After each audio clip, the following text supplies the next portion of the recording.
Thank God above. God above. Thank God above. God above. Thank God above. God above. Thank God above. God above. Gangsters, cops, and politicians, get ready to rock on a mission. Each one of us shares our own vision. When I was on the yard, I went real hard. But I patrolled the streets, all the T's I meet.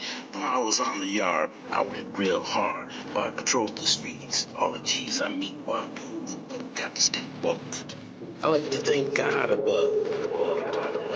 To thank God above. God above. To thank God above. God above. To thank God above. God above.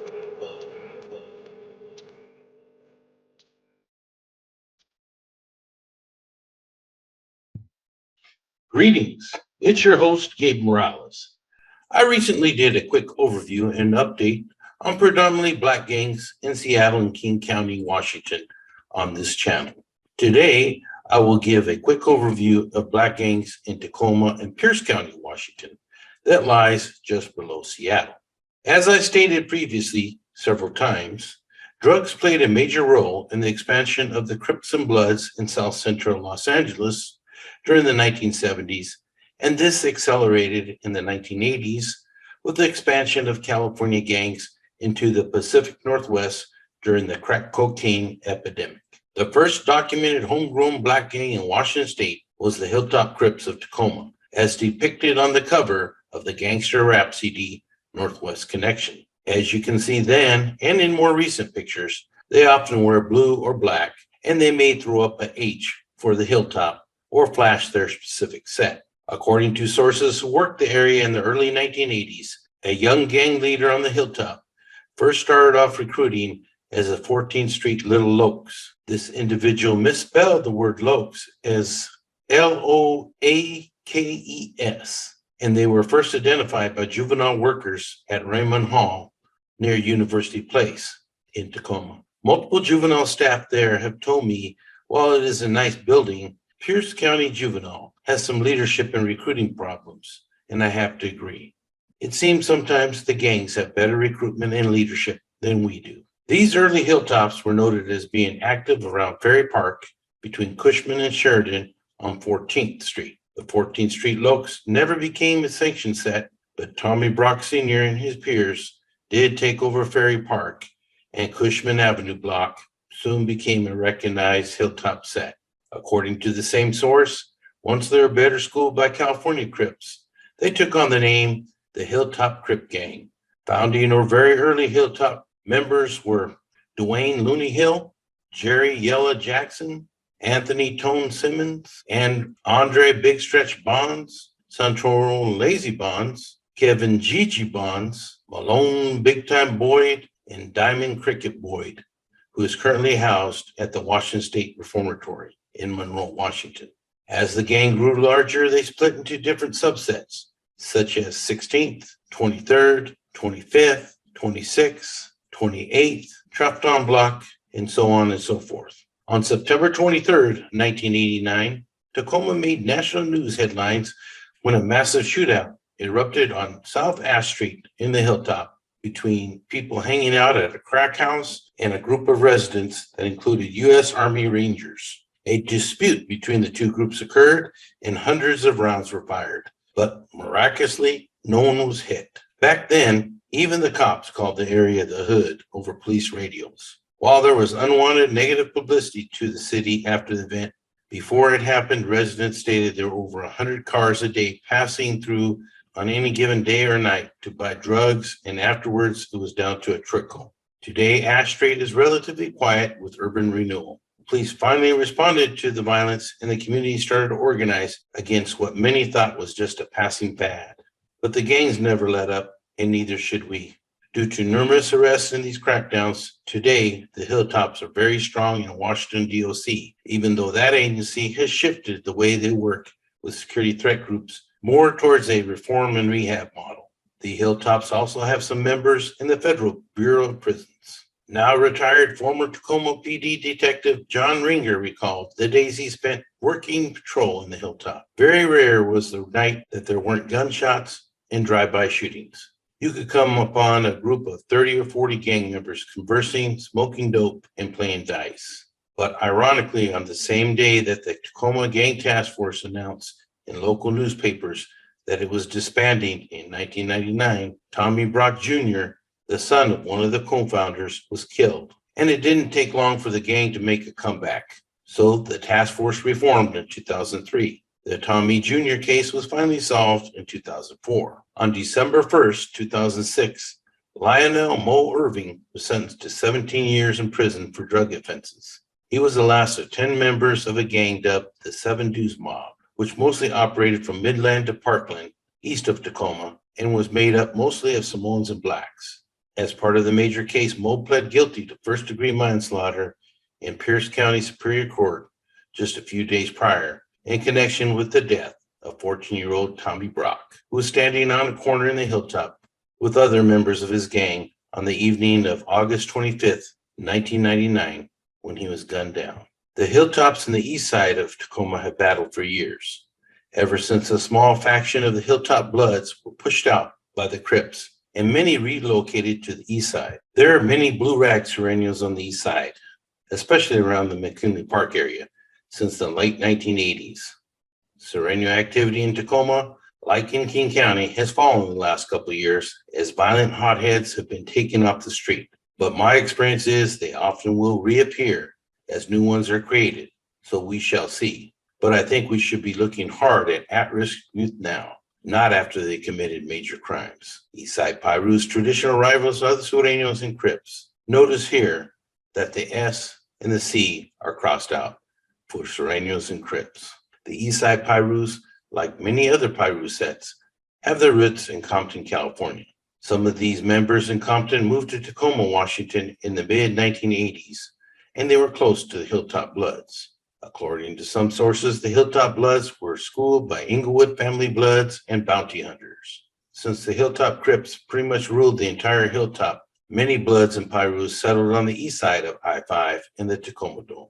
The heart of Eastside Pyru territory was around 44th Avenue in East McKinley. 44th also had a lot of Southeast Asian gangsters living in the neighborhood.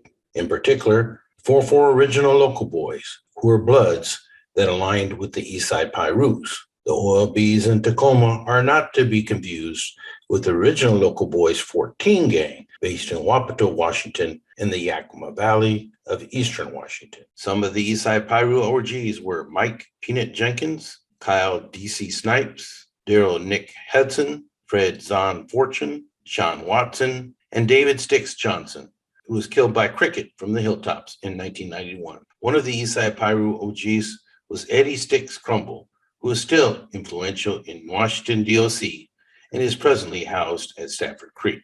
Eastside Pyrus have dwindled down greatly in recent years, so they do not have the historic strength and ties that they used to. As such, Eastside Pyru members have befriended knockout Crips, and they have been seen posing together in photos and shaking hands, possibly indicating a friendly truce. Black P. Stone's graffiti has popped up all over South Tacoma, and it is not yet clear if they are the Chicago People's Nation version or the LA Bloods version, or just a homegrown group with ties to neither area. Dwight Richburg was the first known Denver Lanes Blood to operate in the Seattle-Tacoma area. He did time in the California Youth Authority in the late 1970s and was transferred to the Adult California Department of Corrections system in the early 1980s. Richburg caught another case, this time a robbery beef. And when he got out in the mid-1980s, he decided to move up north to sell dope. Other active Denver Lane Bloods in the Seattle-Tacoma area were the Gaines family brothers. One of them, Devenice Deitch Gaines, was charged with the 2012 death of a man at a Tacoma motorcycle gang party. The victim, Bruce Price, previously affiliated with Hilltop Crips. The 7-4 Hoovers are another gang from LA, and in King County, they were split into three main aligned factions. South End Hoovers, centered around Othello Park, West Side Hoovers, along the Delridge Ambom corridor, and Pack Highway criminals from International Boulevard near the SeaTac Airport and all along Pack Highway 99 out to Federal Way, Washington, which borders Pierce County. Hoovers like Morgan Spider Deuce Bryant and Randall DZ Embry would sometimes associate with the Hilltops and put in work. The Seattle-King County Hoovers also had connections to Portland, Oregon, where the Hoovers are also deep. I will do an episode on Portland gangs very soon and cover some of their historical feuds, as well as more recent beefs. A Hoover named Antone A.G. Holmes and a native gangster blood, Rigoberto Rigo Villa Gomez Dillon, were killed on August 13, 2019, in the 2100 block of East 38th Street in East Tacoma, where three individuals were also shot at the same location. Hoovers and Hilltop Crips have been seen over the years making rap videos together, hosting house parties, and both being on the receiving and giving end of shooting incidents. Hilltop Crip members are now living all over Tacoma, Lakewood, unincorporated Pierce County, Federal Way, Kent, and many other surrounding areas, as living in Tacoma becomes more expensive, especially anything north of Yakima Avenue, where downtown Tacoma access and views have caused rents to skyrocket in recent years. In addition to Hoovers, Hilltop allies have been Lakewood 10-8 Crips, while their rivals have traditionally been Eastside Pyrus, the more recent Knockout Crips, Gangster Disciples, and Tacoma-Park Gangsters. As I discussed on the South Central LA video, the Rollin' 60s Neighborhood Crips are a large early Crip gang. There have been some Rollin' 60s in the Seattle area since the mid-1980s, and in recent years, they have also been active in Renton, Washington, and Portland, Oregon, where they have been active for many years. In the last few years, there has been a growing presence of Rollin' Neighborhood Crips in Tacoma who were previously contacted with Knockout Crips in the South areas Tacoma and apparently decided to form their own gang. A Rollin' 60 member, Ty Jenkins, was shot and killed in August 2020 in the new Emerald Queen Casino parking garage located on Portland Avenue and I-5 in Tacoma. Bridgeport Gangsta Crips appear to be a new generation with inspiration coming from West LA Mansfield Gangsta Crips. Police officers have noticed several areas of graffiti listing Bridgewood Gangster Crips and Mansfield Gangster Crips side by side in southwest portions of Tacoma near the border with Lakewood. Contrary to popular belief, there are some Eastside Gangster Crips in Tacoma, but no doubt Bloods dominate on the east side. A homegrown gang, Lakewood Hustler Crips, became active just a few hundred yards away from the now named joint-based Lewis McCord in the late 1980s. They later often battled with nearby Tacoma-Park gangsters who claimed gangster disciples. Even though the Hustlers were Crips, there was bad blood between them and the Hilltop Crips, stemming from a 1993 murder of a Lakewood Hustler Crip by some Hilltops. And this rivalry was evidenced yet again when the Hilltops killed Lakewood Hustler Crip Tyrone Vamp Mahone in 2007. Lakewood Hustler Crips have been generally a lot less active in recent years, with an aged-out population of members. This may have led to the emergence of the Lakewood 10-8 Crips, who initially wanted to claim Lakewood Hustlers, but were shunned by gang elders. One of the Lakewood Hustler OGs is Spanky, and I understand his tattoo shop recently got shot up, probably from an old rival or maybe a youngster who wanted to make a name for himself. The Lakewood 10-8s maintain a friendly relationship with Hilltop Crips, and they are considered allies, despite the previous bad blood between the Hilltops and Lakewood Hustlers. This close relationship has no doubt angered some of the older Lakewood Hustler Crips. Rivals of the 10-8s include Tacoma-Park Gangsters and Knockout Crips.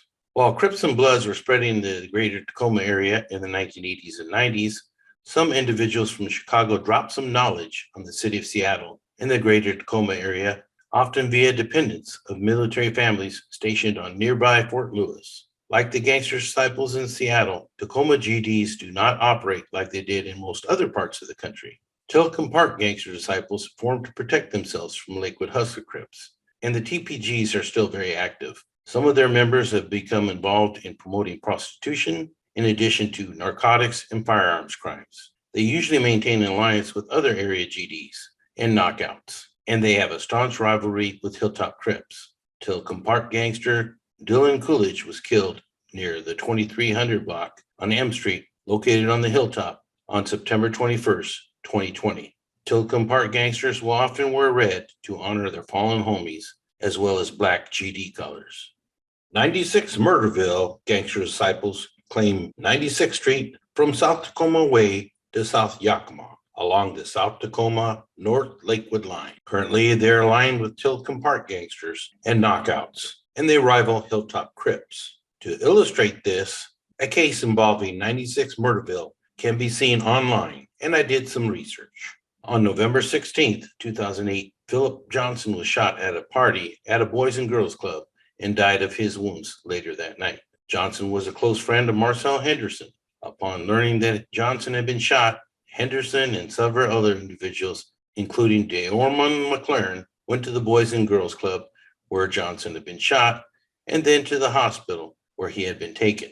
Henderson left his house and was carrying a .45 pistol that belonged to Johnson. At the hospital, Henderson's understanding was that Johnson was going to recover. From the hospital, Henderson and McLaren went to a party at 5620 South Yakima in Tacoma. Later that same evening, Victor Schwenke was shot and killed while working as a security guard at the party that Henderson and McLaren went to after leaving the hospital. When police arrived at the scene, witnesses told police that the person who had shot Mr. Schwenke had left the scene in a vehicle. Police recovered 18 shell casings from the scene of the shooting, but all the shell casings were 9 millimeters, a caliber bullet that cannot be fired from a .45 caliber gun. That is when they figured out that the casings had been fired from 2 different guns. Police also saw damage from bullets to the exterior of the home on Yakima Avenue, as well as bullet holes in several vehicles parked out on the street. Police ultimately arrested Marcel Henderson for the shooting, and on December 12, 2008, the state charged him with committing 2 crimes: murder in the first degree under circumstances and unlawful possession of a firearm. The state's theory was that the shooting of Schwenke was done in retaliation for the shooting of Johnson. Johnson was a Hilltop Crip, as well as Henderson, and the defendant and other Hilltop Crips went looking for members of the 96th Street Murderville folk gang that had been at the party on Yakima Avenue prior to their arrival. The gangster disciple presence in Tacoma has extended generally west of Pacific Street to the Hosmer Street corridor. Anybody who knows that area knows that it is popping. I recently spoke to somebody who lives near there, and he said, that ain't no ghetto. I told him, yeah, granted, it isn't Detroit or St. Louis or Baltimore, but for the Pacific Northwest, it is a pretty rough area, and he agreed. The gangster disciples have spread out to unincorporated areas of Pierce County, specifically to Parkland and Spanaway. As stated many times before, Crips don't always get along with other Crip sets, and so is the case with knockout Crips. In the mid-2000s, several individuals that were not accepted into the Hilltop Crips began calling themselves knockout Crips, claiming the area around 47th and Oaks in Tacoma. They made a name for themselves by allegedly knocking out rivals. The knockouts began to expand in the Tacoma Mall area in South Tacoma and did not want to take orders from the much older established Hilltops. Gangster rap videos appeared on YouTube, dissing each other as rivals, and as is often the case, bloodshed followed. Today, knockouts are still actively feuding with the Hilltops, and there have been many shootings between the two sides.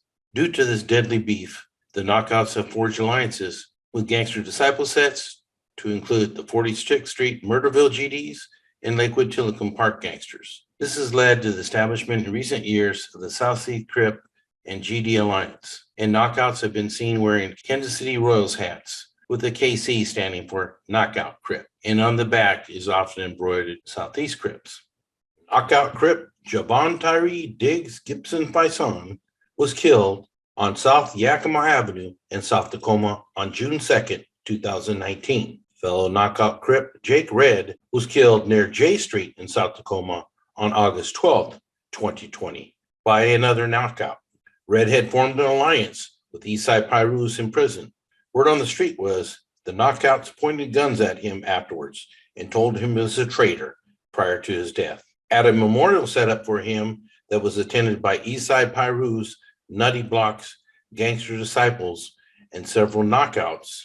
Both knockouts and Eastside Pyru's were seen wearing Jake Red memorial hoodies with 4-4 in red for Eastside Pyru on the right sleeve and 4-7 in blue for Knockout Crip on the left sleeve. What is interesting about this case is another knockout actually did a drive-by shooting of the memorial And that individual was involved in another shooting with an Eastside Pyru member. And that incident apparently resulted in the homicide of a Hilltop associate in a messy chain of events. While the Hilltop was cleaned up, some of the gangsters just moved to other areas. A kid named Bryce Armstrong was alleged to have ties to the Hilltops and was killed in July of 2020 out by Still Lake Park in Federal Way, a known hangout of working class families on the weekends, as well as gang members. Hilltop Crip Damari Gluey Sparks Lewis, a known rapper from the area, was killed at Studio 7 in Seattle on February 11, 2018.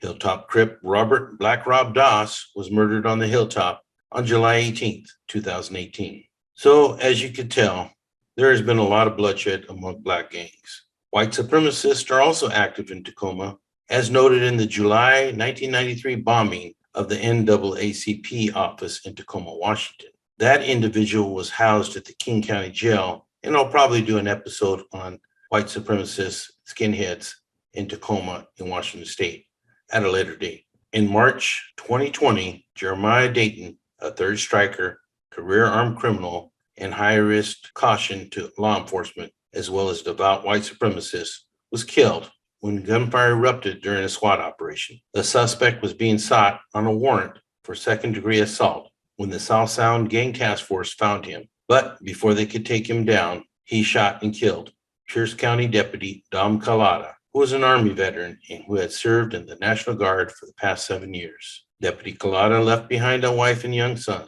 In addition, a Pierce County Sheriff's Sergeant was wounded when members of the SWAT team went in to arrest the deceased Dayton near Spanaway, Washington. In 2019, the city of Tacoma saw an increase in gang violence to include drive-by shootings. In addition to this, there was an increase in the number of homicides, with a total of 23 in 2019 and 18 homicides in 2018. But it did not stop there. In 2020, the city of Tacoma had over 30 homicides and even passed the 1998 numbers of 25 and the record highs of 33 homicides back in 1988 and 1994. Project Safe Neighborhoods published a 2019 annual report, which cataloged 475 shots fired in incidents. During this time frame, Tacoma experienced 346 of those shootings, with Lakewood at 59 and Pierce County at 70. The situation has only gotten worse. The current homicide count in Tacoma as of June 21st, 2022, not even 3 months into the year, is now at 14, leading even over Seattle's recent deadly streak. The most recent fatality was the result of an armed robbery of a marijuana store on Portland Avenue in East Tacoma, where a clerk was shot in the neck and died. Marijuana sales are still considered illegal by the feds, even though the state legalized it. Thus, the feds won't allow credit cards or ATM cards to be used, so it is a cash-only business and ripe for ripoffs. That needs to change. Tacoma PD went to the Tacoma City Council to acquire more funding for positions regarding violence that was occurring back in 2016. The council approved the funding, but in January 2021, the department decided to disband the violence reduction team and the gang unit due to political pressure from the city, citing that the term gang was inherently racist, which I find to be disturbing. The majority of these homicides were young men of color committed by other young men of color. Most police officers I know want to stop that violence. Both the far left and far right need to quit pointing fingers and name calling, or more young men will die, including innocent civilians trying to survive. Shootings have also gone up in homeless camps, and many people are not aware, but gangs will often sell to drug-addicted people living in these camps. I have watched both of these cities improve over the years and bring in new jobs, but many families can no longer afford to live in either place, and many small businesses have shut down due to COVID or will if the situation doesn't improve as far as crime. Homeless camps and tents on sidewalks are everywhere today, with garbage and feces thrown everywhere, and people not even bothering to put it into bags. I am all for helping the needy, but more and more I hear of transients from other cities in other states, even in Hawaii, refer to the area as free Seattle, and I have seen anarchy grown while some politicians suggested that we greatly defund the police. Meanwhile, I hear more and more officers talk about quitting because they aren't supported by the community. My opinion is police need more support. more funding that has a goal of creating safe and sober individuals who can contribute to society, not to create dependent individuals who abuse the system and abuse drugs. That is where social services, gang prevention, and intervention come into play. And I support any program that is legit in achieving those long-term goals. I will do more in-depth videos on many of these gangs in the future, but I just wanted to give you a quick rundown of what's happening in the 253. Until next time, this is Gabe Morales. Thanks for your support, and please stay safe. Like to thank God above. God above. Like to thank God above. God above.